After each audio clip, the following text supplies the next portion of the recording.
সোনার বাংলা, আমি তোমায় ভালোবাসি। চিরদিন তোমার আকাশ, চিরদিন তোমার আকাশ, তোমার বাতাস আমার প্রাণে, ও মায় আমার প্রাণে বাজায় বাঁশি সোনার বাংলা, আমি তোমায় ভালোবাসি।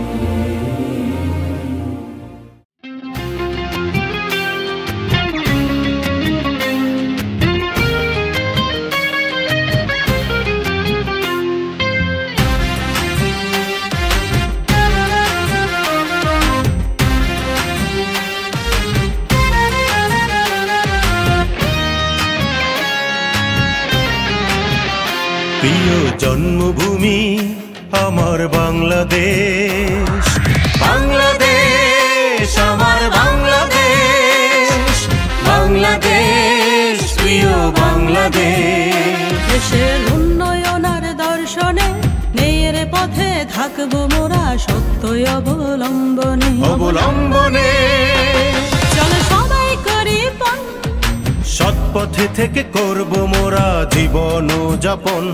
চলো হাতে হাত ধরে দুর্নীতিকে করি অপসারণ। প্রিয় জন্মভূমি আমার বাংলাদেশ, বাংলাদেশ আমার বাংলাদেশ, বাংলাদেশ প্রিয় বাংলাদেশ।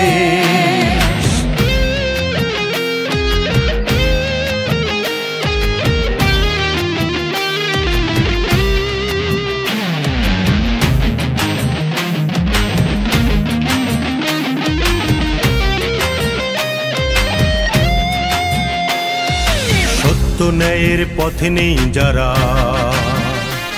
মনুষ্যত্বহীন মানুষ তারা, মাথা উঁচু করে আজ বাঁচতে হলে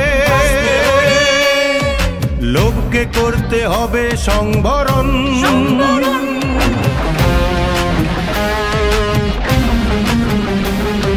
সত্য ন্যায়ের পথে নেই যারা, মনুষ্যত্বহীন মানুষ তারা, মাথা উঁচু করে আজ বাঁচতে হলে লোককে করতে হবে সংবরণ। মানব সৃষ্টির উদ্দেশ্য কেন আমরা ভুলে যাই, দুর্নীতিবাজদের আর রক্ষা নেই।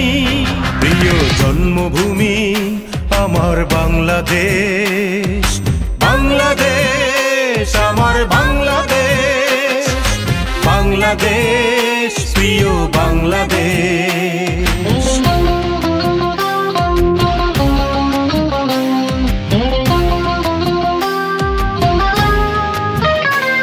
আজ আমরা নিয়েছি দীপ্ত শপথ, রুখব দুর্নীতি, দেশে বৈষম্য শোষণ মুক্ত গর্ব সম্প্রীতি।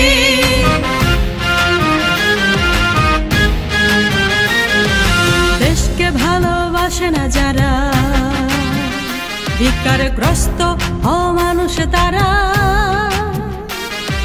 মানবিক সমাজ গড়তে হলে নিজেকে করতে হবে নিবেদন।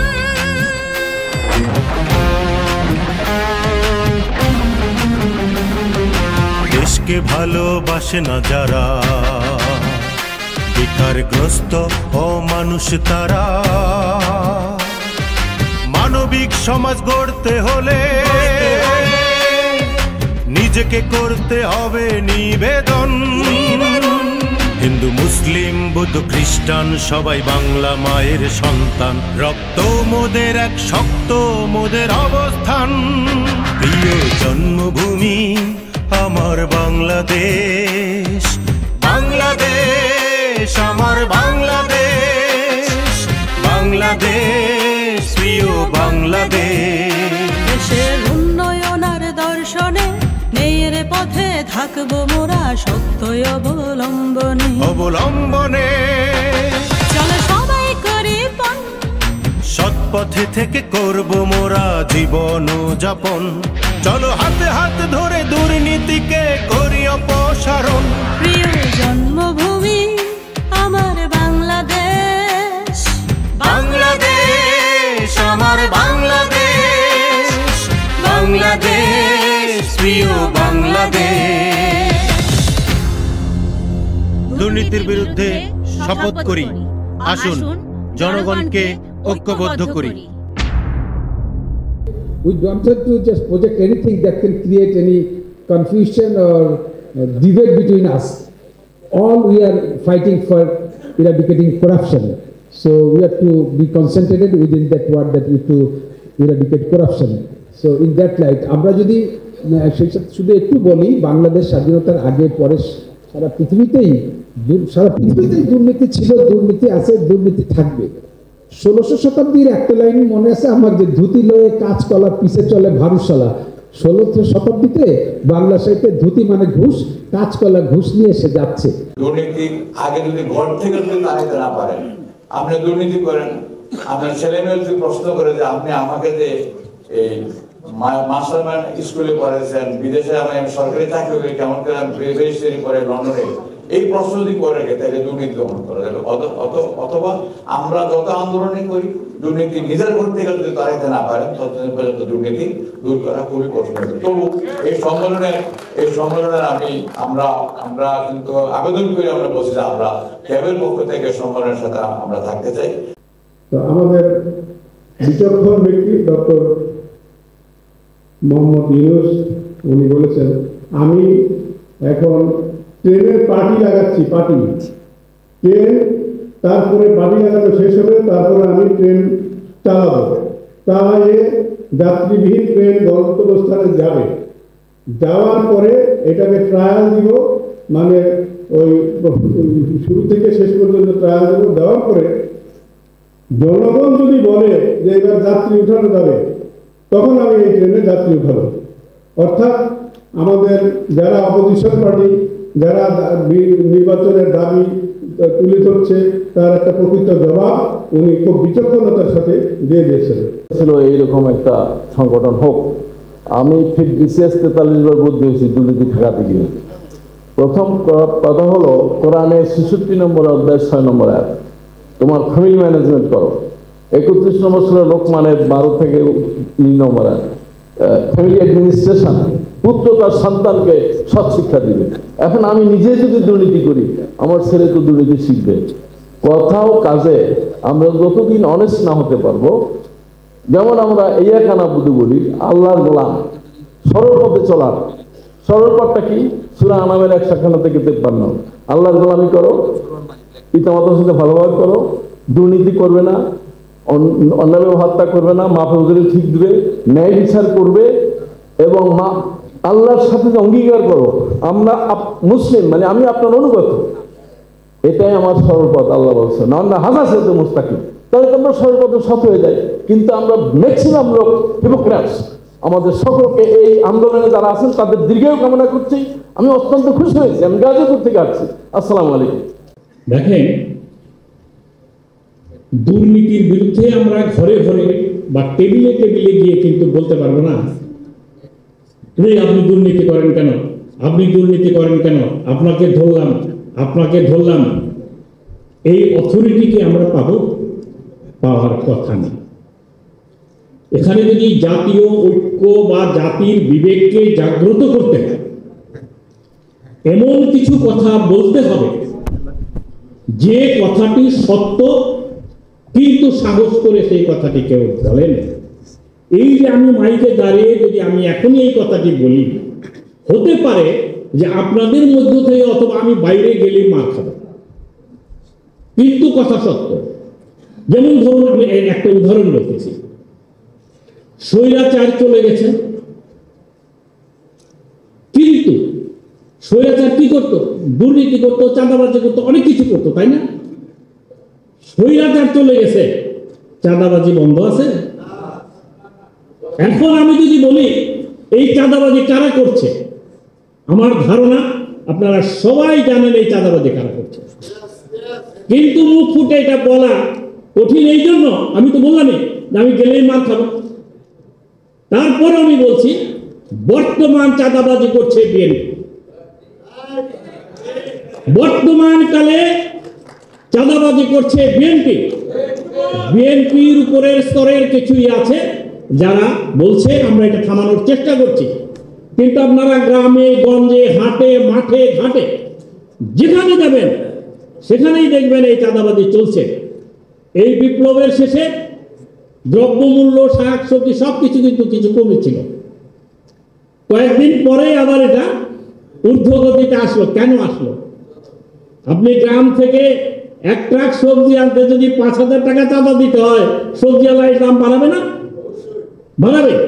কিন্তু এই বিভিন্ন টক শোতে দেখি এই কথা বলে যে হ্যাঁ চাঁদাবাজি হচ্ছে, চাঁদাবাজি হচ্ছে, কিন্তু কে চাঁদাবাজি করছে এই কথাটি বলে না। জানে এটা করলে মাইর পাওয়ার চান্স আছে। We need people like him. We need people like Justice Abdul Rauf. That is the reason as to why this platform. আমরা চেষ্টা করেছিলাম 8 বছর আগে এই পার্টিকুলার অ্যান্টি করাপশন একটা ফোরাম চেষ্টা করেছিলাম, পারিনি। We couldn't succeed. Now is the time that we have to put our hands together and go against corruption. আমি আপনাদেরকে আরেকটা জিনিস জিজ্ঞেস করতে চাচ্ছিলাম, 5ই অগস্টের পরে খবরের কাগজে কি দেখেছেন আপনারা? What have you seen? Except in corruption, have you seen anything else? দেখেছেন? আপনারা জিজ্ঞেস করছি আপনাদেরকে, আপনারা অন্য কিছু দেখেছেন?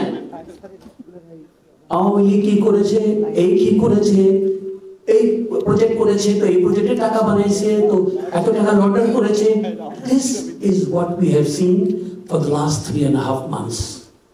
এর বাইরে কিছু দেখেছেন? You have not seen anything else? What is after I'm asking you a question, have you seen anything else? Nothing. You have seen only corruption, corruption, corruption, corruption. That's all we have seen. So therefore, we will have to stand against that. A corruption against it, we have to stand together. We've taken people like him. We will refer to him. He will take a positive action. Allah কাছে দোয়া করি যে আয়াত দুঃখ উনি আরো যেন থাকেন, বেঁচে থাকেন, তেলগুলি থাকেন, আল্লাহ থাকে ওনাকে বেঁচে ভালো থাকুক। উনি যদি আমাদেরকে লিড করেন, ইনশাআল্লাহ we will be having a fantastic platform. রূপ স্যার আছেন, উনি গুরুত্বপূর্ণ মূল্যবান বক্তব্য দিবেন, অধ্যাপক সাহেব দিবেন, ওনাদের বক্তব্য আমরা শুনবো। আমি শুধু আমার যে ৭৭ বছর বয়সের যে অভিজ্ঞতা, যে সরকার আমি দেখছি, যে রাজনৈতিক দল দেখছি, তাদের মধ্যে আমি যেটা পেয়েছি সেটা হলো যারা তেলাওয়াতি বলে, বাংলাদেশের লোকাল ভাষায় তেলাওয়াতি বলে, আমি বলি তেলবাজ। তো যারা তেলবাজিতে সচেষ্ট তারা রাজনৈতিক দলের ভালো ভালো পোস্ট তারা পায়, মন্ত্রিসভায় ভালো ভালো মন্ত্রিসভায় তারা পায়, কারণ তারা তেলাওয়াতিতে সিদ্ধ। একইভাবে যে সমস্ত সরকারি কর্মকর্তা কর্মচারী তেলবাজিতে সিদ্ধ তারা ভালো ভালো জায়গায় পোস্টিং পায়। তেলবাজি থেকে দুর্নীতিবাদ শুরু হয়। কিভাবে? তেলবাজি করাটাকে ভালো জায়গায় দেওয়া হয়, যেখানে ভালো টাকা পয়সা ব্যয় হবে সেখানে তাকে দেওয়া হয়, কারণ সেখান থেকে সে দুর্নীতির সিদ্ধহস্ত, সে দুর্নীতি করবে। তারপর একটা হলো দখলবাজ। বাংলাদেশে খাল বিল নদী সব কিন্তু দখল হয়ে গেছে। দখলবাজ কারা? দখলবাজ সমাজের উচ্চ স্তরের লোকেরা, যাদের সাথে রাজনৈতিক লিঙ্ক আছে, সরকারি দল বলেন বিরোধী দল বলেন, তারাই দখলবাজ। আছে খাল বিল নদী, ঢাকা শহর পানিতে ডুবে যায়, চট্টগ্রাম শহরে 3 ফুট পানি হয়ে যায়, সব দখল করে রাখছে কারা?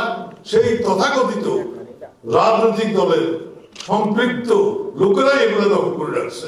পরকালে বিশ্বাস করে এবং দেশপ্রেম ইমানের অঙ্গ। বাংলাদেশকে গড়তে হবে সবার আগে নিজকে গড়ো।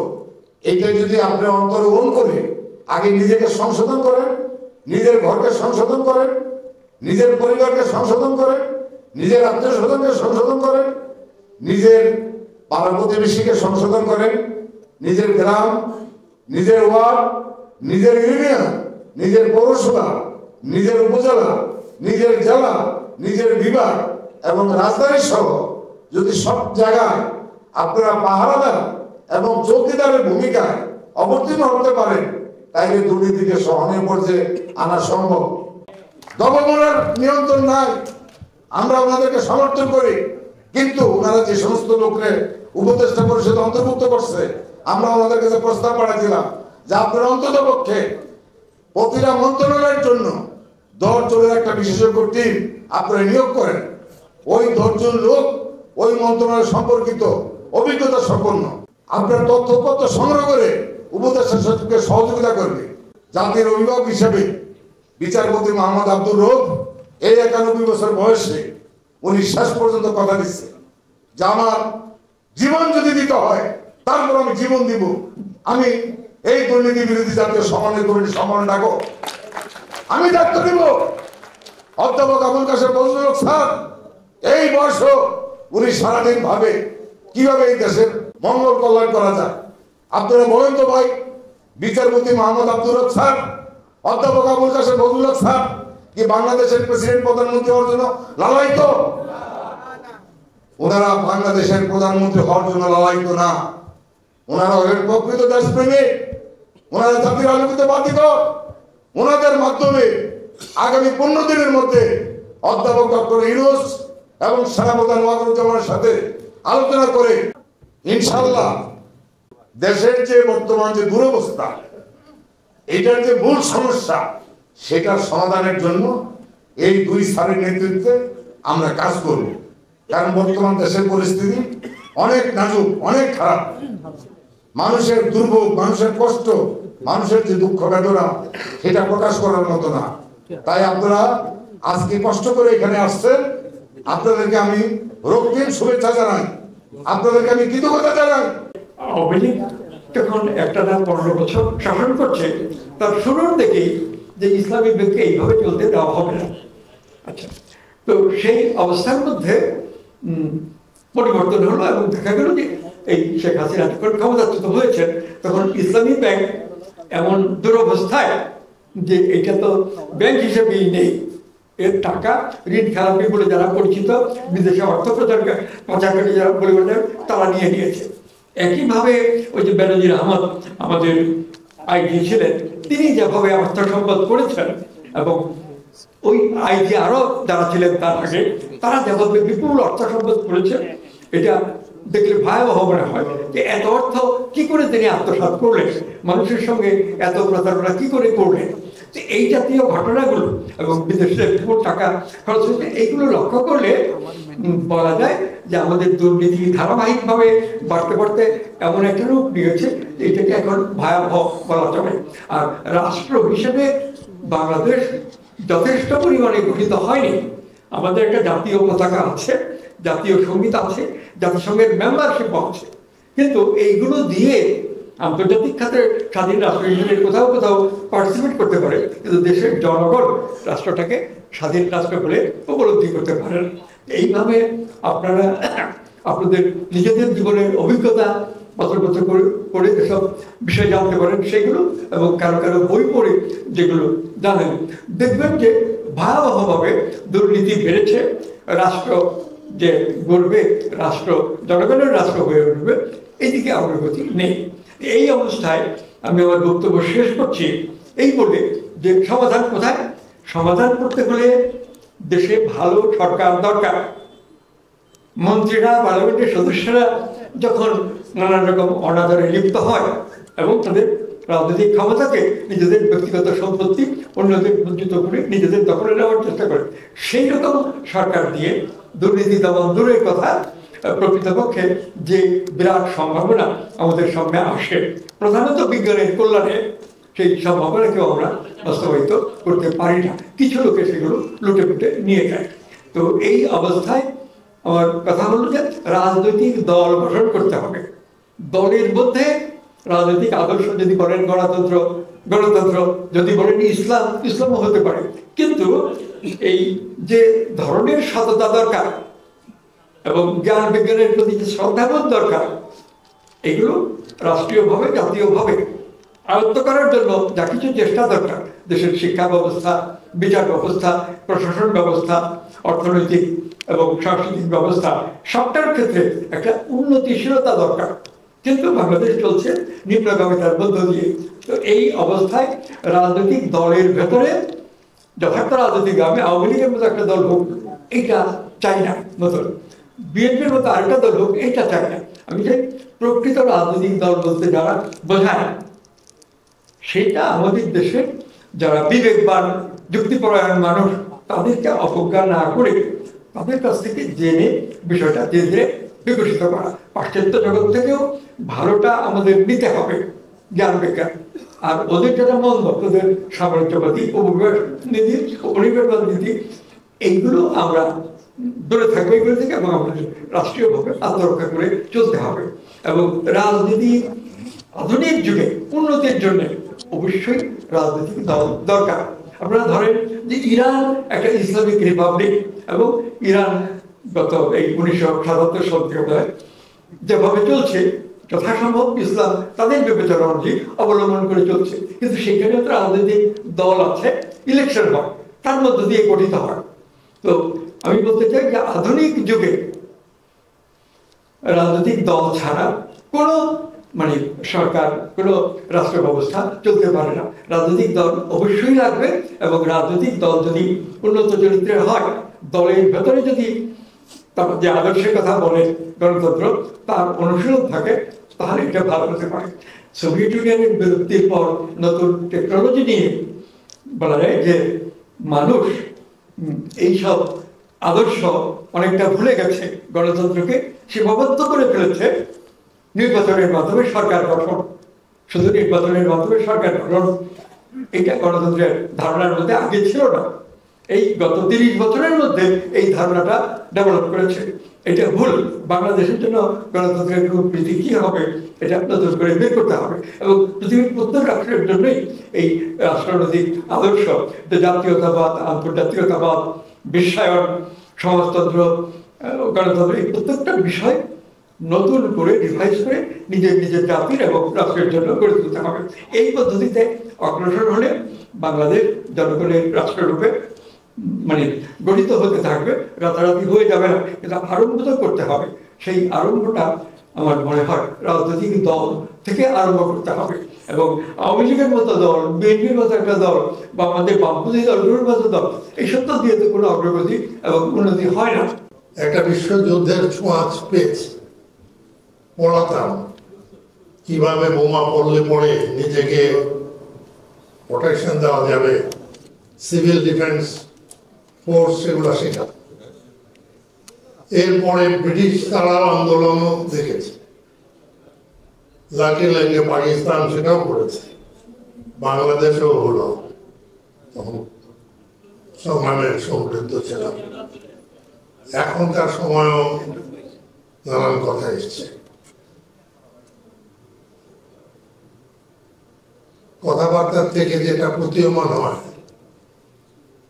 যে বাংলাদেশটা সম্পর্কে বাংলাদেশিদের, বাংলাদেশবাসী বা বাঙালি অনেক ক্ষেত্রে ধারণার স্বল্পতা রয়েছে। এই দেশটা কি, এ দেশের সমস্যাটা কি, এটা হলো একটা লাইফ সেন্টার্ড কান্ট্রি, জীবন ভিত্তিক। জীবন বাঁচাবার জন্য 3টা জিনিসের দরকার, লাইট, এয়ার অ্যান্ড ওয়াটার।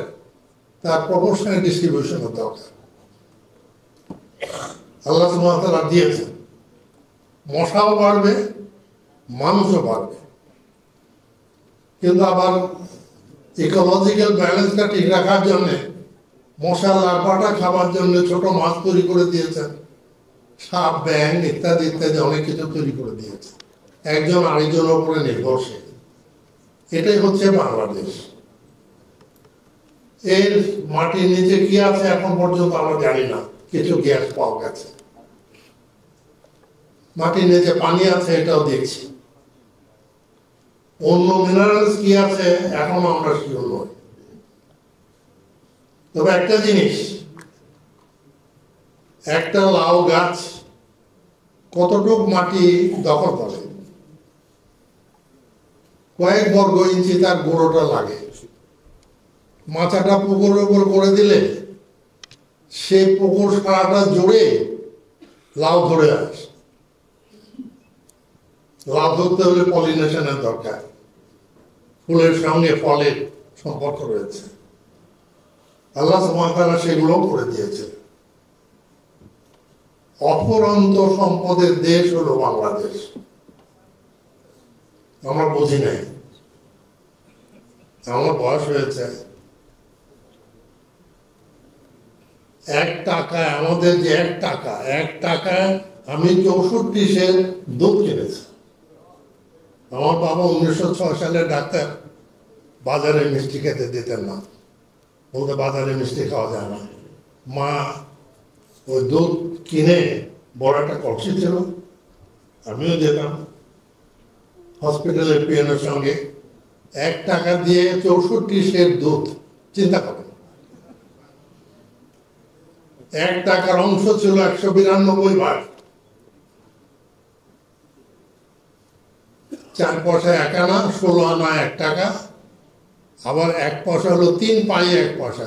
ছোট্ট ছোট্ট তো আমার পাই ছিল, এগুলো দিয়ে আমরা এই সেই চকলেট, লজেন্স ইত্যাদি কিনতে পারতাম।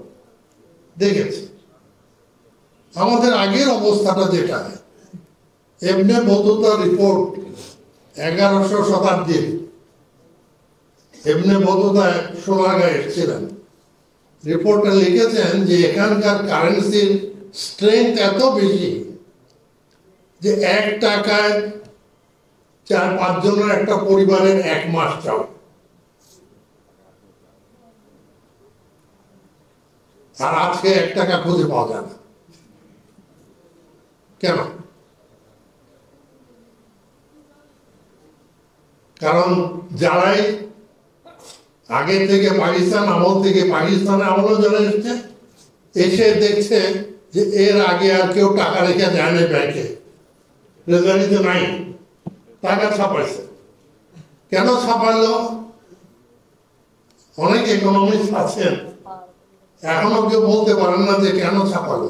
আর বাংলাদেশ হওয়ার পরে, আগেরটা বাদ দিলাম, যিনি এসছেন তিনি এসে দেখেন ট্রেজারি খালি, তাহলে কোথায় পাওয়া যাবে? টাকা ছাপাও। ছাপাতে ছাপাতে এমন অবস্থায় এসছে, আমি বুঝি না বাংলাদেশ ব্যাংকে যারা গভর্নর রয়েছেন, বাংলাদেশ ব্যাংকে ইকোনমিক যারা ছিলেন, তারা কি কাজ করেছেন যে এখন পর্যন্ত আমি বুঝতে পারি। যদি আমি ইকোনমিক্সের ছাত্র নই, আমি বেসিক্যালি বিজ্ঞানের ছাত্র, তারপরে ল, এডুকেশন সম্পর্কে কিছু পড়াশোনা করতে হয়েছে ইত্যাদি নিয়ে। এখন যে প্রশ্নটা এসছে যে বাংলাদেশ হচ্ছে এমন একটা দেশ, বিদেশে যখন যাই অনেকে জিজ্ঞাসা করে যে আরে ভাই তোমরা ঘুমাবার জায়গা কোথায় পাও, কোথায় তোমার শোবার জায়গা আছে? তোমার তো দেখছি শোবার জায়গা নাই, কি করো? আমি বলি যে ভাই আমরা এখন 3 শিফটে ঘুমাই, আর 4 শিফটের জন্য চেষ্টা করছি।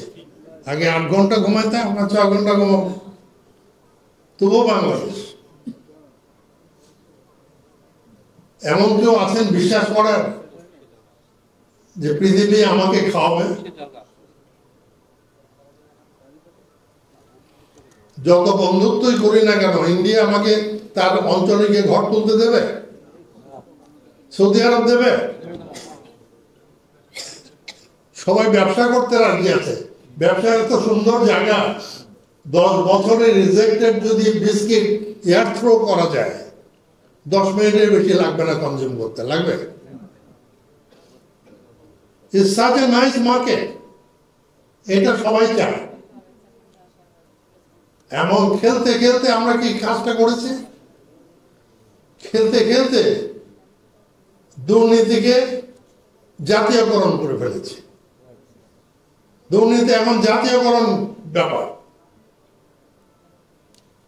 যারা চান্স পেয়েছেন তারা চান্স ব্যবহার করতে কার্পণ্য করেননি, আর যারা চান্স পান নাই এখনো তারা হয়তো সৎ আছে। পাইলে যে সৎ থাকবেন সেটা বলা খুব কঠিন।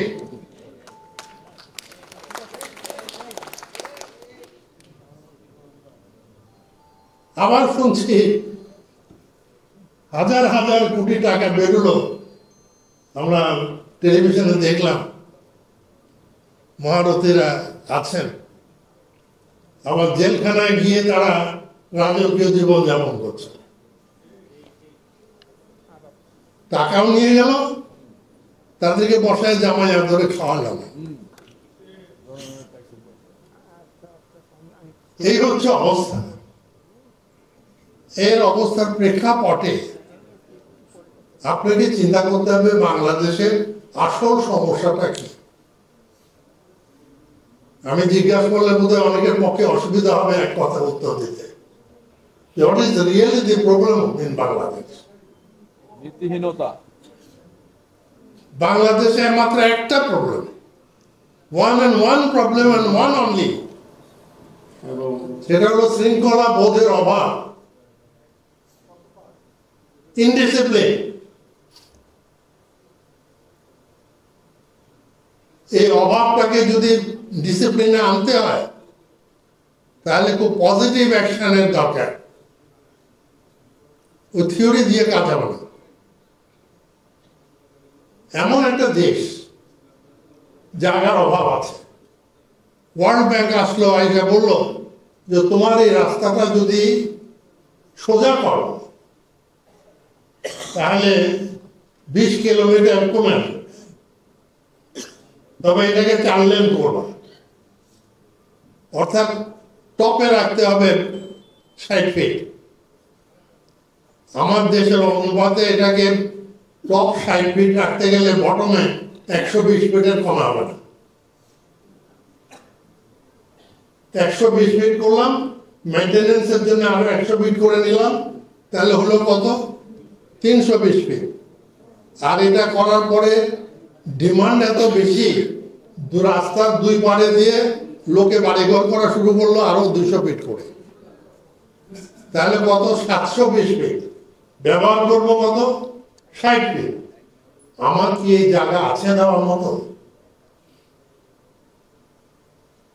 আমার যে স্টমাকের ডিমান্ড, এটা যখন ওয়ার্ল্ড মেটাবে না, ট্রিপল পপুলেশন তারা বুঝে ফেলেছে যে শিক্ষিত সমাজ আমাদেরকে যাই বোঝাচ্ছে না কেন, আসলে আমার খাবার ব্যবস্থা করতে হবে, বোঝে না?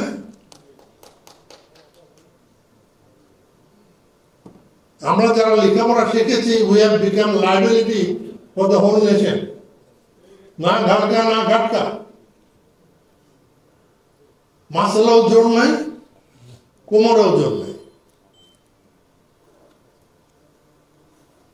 এই পরিস্থিতির উপরে আমি মাত্র, যেহেতু সময় অত বেশি দেওয়া যাবে না, আমি দুটা জিনিসের উপর একটু কথা বলব। প্রথম, যেটা নাকি আমার ভাইয়েরা আন্দোলনের হিসাবে নিচ্ছেন, অর্থাৎ দুর্নীতি নিবারণের উপায় বের করা, কিভাবে প্রতিহত করা যায়। অনেকেই বলেছেন যে দেশটাকে গড়তে হলে, বাংলাদেশকে গড়তে হলে সবার আগে নিজেকে গড়ো। আমি যদি মানুষ না হই তাহলে বাংলাদেশ মানুষ হবে না। হবে? তাহলে আমার আত্মশুদ্ধির জন্য আমাকে সামনে এগিয়ে আসতে হবে। আত্মশুদ্ধির কতগুলো স্টেজ আছে, আত্মপরিচয়ের স্টেজ আছে। আমি পুরোপুরি খুব বেশিক্ষণ কথা বলবো না।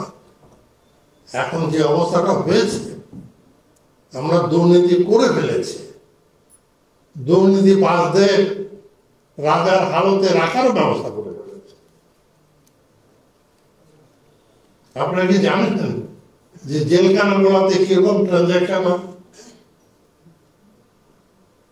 যারা জেলের থেকে আসেন তাদের সঙ্গে একটু কথা বলবেন, কথা বললে বুঝতে পারবেন যে কত লক্ষ লক্ষ টাকা ডেইলি ট্রানজাকশন হয় জেলখানায়।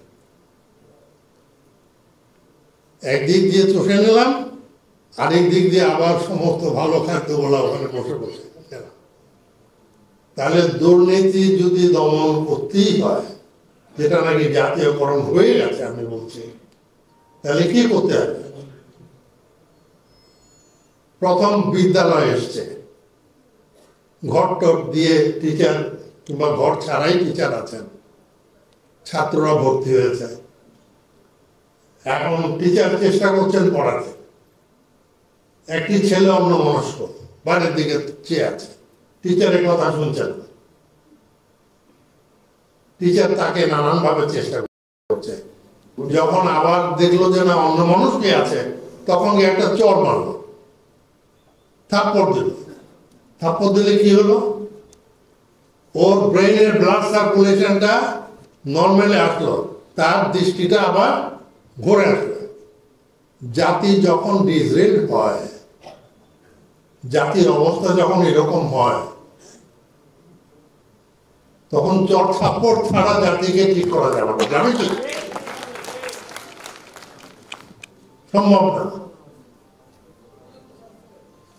কিভাবে চর থাপ্পড় দেবেন? আমার সন্তান সে নষ্ট হয়ে গেছে, তাকে মারতেও মায়া লাগে, ধরতেও মায়া লাগে, আবার শাসন না করলেও হয় না, এমন একটা পর্যায়ে আমরা পড়েছি। এই দুর্নীতিকে যদি দমন করতে হয়, তাহলে কয়েকটি জিনিস নিয়ে আমাদের অত্যন্ত দৃঢ়তার সঙ্গে অগ্রসর হতে হবে। নাম্বার ওয়ান, আপনারা যারা এখানে সমবেত হয়েছেন, আপনারা যেভাবে সুস্থ চিন্তা করছেন, আপনাদের চিন্তা করতে হবে এটা যে দুর্নীতি দমন করতে হলে পরে বলতে হবে যে হাতে নাতে দুর্নীতি ধরায় দিতে পারবে, ঘোষ ধরায় দিতে পারবে, ঘোষের টাকার 50% তাকে দিয়ে দেওয়া।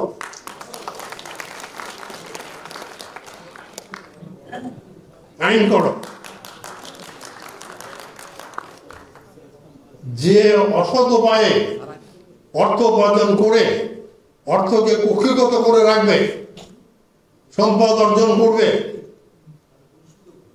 অপরের দৃষ্টির বাইরে, যে সে খোঁজটা দিতে পারবে, খোঁজটা যদি ঠিক হয়, তাহলে তার সেই উদ্ধারকৃত সম্পত্তি 25%, 4 ভাগের 1 ভাগ তাকে দিয়ে দিতে হবে।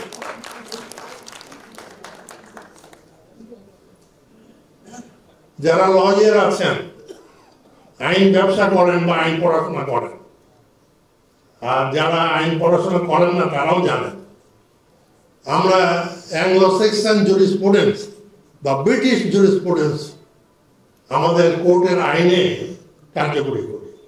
অর্থাৎ একজন আসামি ধরে আনলে যতক্ষণ পর্যন্ত প্রসিকিউশন তার দোষ প্রমাণ করতে না পারে, অতক্ষণ পর্যন্ত তাকে আমরা নির্দোষ ভাবি। It is a burden of proof upon the prosecution to prove that he is guilty. দুর্নীতি আমেরিকাতেও ছিল। 1790-তে আমেরিকান কনস্টিটিউশন হয়, কনস্টিটিউশন করতে পারছিল না, কারণ যারা করবে তারা এক হতে পারে না। এক হয়ে কনস্টিটিউশন না করলে কনস্টিটিউশন হবে না। তখন কিছু লোক করলো কি, তাদেরকে ডেকে এনে চায়ের দাওয়াত দিয়ে ঘরে আটকালো, আটকে বাইরে থেকে তালা মেরে দিল। তালা মেরে বললো যে কনস্টিটিউশন না লেখা একটাও বেরোতে পারবে না। In 1790-তে 17টা ক্লজ নিয়ে আমেরিকান কনস্টিটিউশন হল, মাত্র 17টা ক্লজ। তাদেরও সময় গেছে। আমাদের অবস্থা হচ্ছে এটা যে এখন আমেরিকাতেও দুর্নীতি ছিল, তাদের জুরিসপ্রুডেন্সটা ব্রিটিশ জুরিসপ্রুডেন্সের উল্টো দিকে। আমেরিকান জুরিসপ্রুডেন্স হচ্ছে যে আসামিকে প্রমাণ করতে হবে যে সে নির্দোষ। আমরা যেমন করি বাদীকে প্রমাণ করতে হবে, স্টেটকে প্রমাণ করতে হবে সে দোষী। আমেরিকাতে হচ্ছে আসামিকে প্রমাণ করতে হবে সে নির্দোষ। আমরা যে পর্যায়ে এসেছি, আমাদের আইনটা ব্রিটিশ আইনের চেয়ে পরিবর্তন করতে হবে। ওই আমেরিকান আইন আনো, তুমি প্রমাণ করো কারণ তুমি দোষী, নাহলে তোমাকে ধরা নাই, ধরা খাও নাই। আর ওই সম্পদের খোঁজ দিতে পারলে তখন দেখবেন যে সবচেয়ে নিকটতম ব্যক্তি হয়তো স্ত্রী খবর দিয়ে দিবে যে এর এই ফান্ড এখানে আছে। কিছু সাইকোলজিক্যাল এফেক্ট, কিছু প্র্যাকটিক্যাল এফেক্ট দিয়ে আইনটাকে পরিবর্তন করে খুব কঠিন কাজ যে তা নয়। এখনো human quality I will declare without any hesitation of Bangladesh is far more better than any development. Human কোয়ালিটির দিক দিয়ে কিন্তু আমরা খুব নিঃস্ব নই। কিছু সংখ্যক লোক আমরা খারাপ হয়ে গেছে। ওয়ার্ল্ডে কয়টা দেশ পাবেন যে রাস্তা দিয়ে হেঁটে যাওয়ার সময় এক বাড়ি দিয়ে গিয়ে এক গ্লাস পানি চাইলে শুধু পানি দেয় না, তার সঙ্গে একটা মুড়ির মোয়া কিংবা তিলের নাড়ু দেয় না? ডাব গাছে থেকে ডাব পাড়ে খাওয়া না? সারা ওয়ার্ল্ড খুঁজে কেউ আপনাকে ডাব থেকে ডাব পাড়ে খাওয়াবে?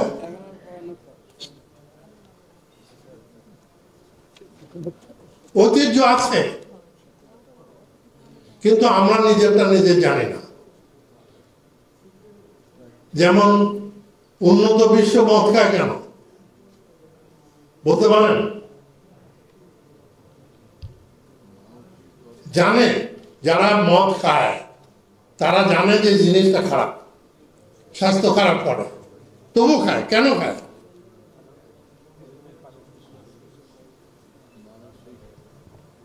তার খাওয়ার কারণটা হলো যে সে তার পয়েন্ট অফ সারেন্ডার রাখে নাই, trust among the member of the family, trust নাই। হাজবেন্ড বলছে যে আমি, আমার গার্লফ্রেন্ড আসবে কালকে, 2 দিন থাকবে, তুমি অন্য জায়গায় যাও। সে আবার বলছে আমার বয়ফ্রেন্ড আসবে, তুমি অন্য জায়গায় যাও। তাদের মানসিক যে যন্ত্রণা, এই মানসিক যন্ত্রণাকে ভুলে থাকার জন্যে মদটা খায়, জেনে শুনে। আমরা যেন সে রোগে না পড়ি। 19 শতাব্দীতে একটা শত্রু নিয়ে আমরা খুব চিন্তিত ছিলাম। What is that enemy? Bullet. বুলেটটা মানুষ তৈরি করেছিল, কিন্তু বুলেটকে যারা তৈরি করেছিল তারা বিবেক দিতে পারে নাই। বুলেট যার কাছে যায় তার কথা শোনে। বিশ্ব চিন্তকরা ভীষণ বেকায়দে পড়ে গেল। তখন তারা বুলেটকে ব্যালেন্স করার জন্য ব্যালট আনলো, যে ব্যালট দিয়ে ভালো ভালো লোককে যদি আমরা সংগ্রহ করতে পারি, তাদের কাছে যদি আমরা বুলেটের নিয়ন্ত্রণটা দিই, তাহলে সম্ভবত একটা ভালো কিছু পাব। কিন্তু দেখেন সারা পৃথিবী জুড়ে বুলেট এখন কাজ করছে, কত নিখুঁতভাবে মানুষের জীবনটা নেওয়া যায়। এমন বুলেট এবং ব্যালট তাদের মধ্যে বন্ধুত্ব হয়ে গেছে, একজন আরেকজনকে ছেড়ে চলে না। খালি আমার দেশ বলে কথা না, আমেরিকান দেখেন অনেকে সাজেস্ট করেছে American system of state administration government. আমি বললাম যে দেখো 300 বছর হয়ে গেল আমেরিকান কনস্টিটিউশনে এরকম ইলেকশন চলছে, 300 বছরও আজকে এইবারে এসে 2024-এও 25 লক্ষ পপুলার ভোট পাইলে একজন এসে পাস করতে পারলো না। আমি অনুরোধ রাখবো যারা সচেতন, যারা সরকারে আছেন, সরকারি কর্মকর্তা, যারা প্রশ্রয় দিচ্ছেন ডাইরেক্টলি ইনডাইরেক্টলি, প্রত্যক্ষ পরোক্ষভাবে দুর্নীতির সঙ্গে জড়িত হয়ে পড়েছেন, তাদের পক্ষে কাছে অনুরোধ রাখবো যে এটা অপটিমামে চলে এসেছে। আপনার নাতিটার জন্যে, আপনার পরবর্তী প্রজন্মের জন্যে দেশটাকে বাঁচাবার চেষ্টা করুন। এত টাকা কামালেন, এত টাকা দুর্নীতির মাধ্যমে আনলেন, তাতে কি স্বস্তি পেয়েছেন, মনের শান্তি পেয়েছেন? Have you any reason to think that you are human being? No. দুর্নীতির বিরুদ্ধে শপথ করি, আসুন জনগণকে ঐক্যবদ্ধ করি।